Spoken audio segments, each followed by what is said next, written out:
superstar talent as compared to previous drafts, but when it comes to, there is some very good talent. Maybe they just need to move up. Possibly. Just get those reps in, and that will make them. And you know, Jerry Jones has a tendency to draft down. That's how he got Micah Parsons last year. Ariel, what do you have to say about all this?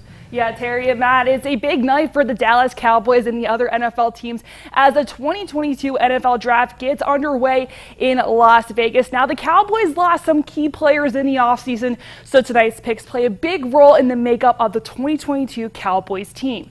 Silver Star Nation's Tobin McDubb and our Cowboys analyst Mickey Spagnola are live at the Star in Frisco to break this all down for us. Tobin, what are we expecting tonight in Las Vegas? Well, like you said, Ariel, yes, the Cowboys did lose some key players in the offseason, and probably the biggest one was Amari Cooper.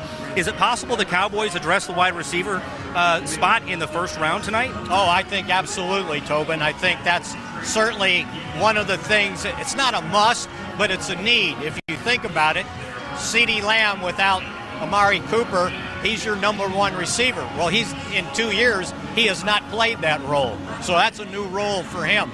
And then #2, with Michael Gallup having the ACL surgery, and it didn't take place until early February, he's probably not going to be ready. He's not going to participate in training camp. He'll be doing rehab.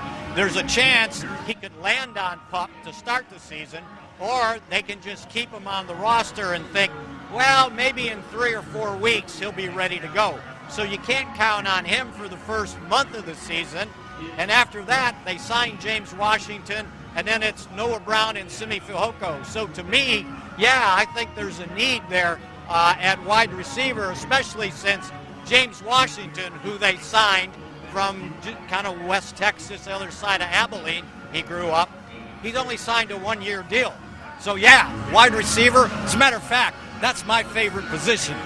I'd like to see a wide receiver as well. And the need at wide receiver also opens an opportunity for former Texas Tech product TJ Vasher, too. Oh, absolutely. And I'll tell you what, at his size, I don't know if he's 6'4", 6'6". He's huge, right? And he's one of these receivers that's always open because all you got to do is throw it up, right? And he's going to be taller than any corner that covers him. The other thing I noticed about him last year, once he got healthy and he was on the practice squad, he worked hard. He was one of the hardest workers I saw out there, especially on game day when those guys come out and do their workouts. He was the guy Dak was throwing to. So route after route after route. I really liked his nature, and he's going to get a chance. Well, I hope so. Like you said, he's a big, tall receiver, great red zone target, a former Red Raider. Ariel?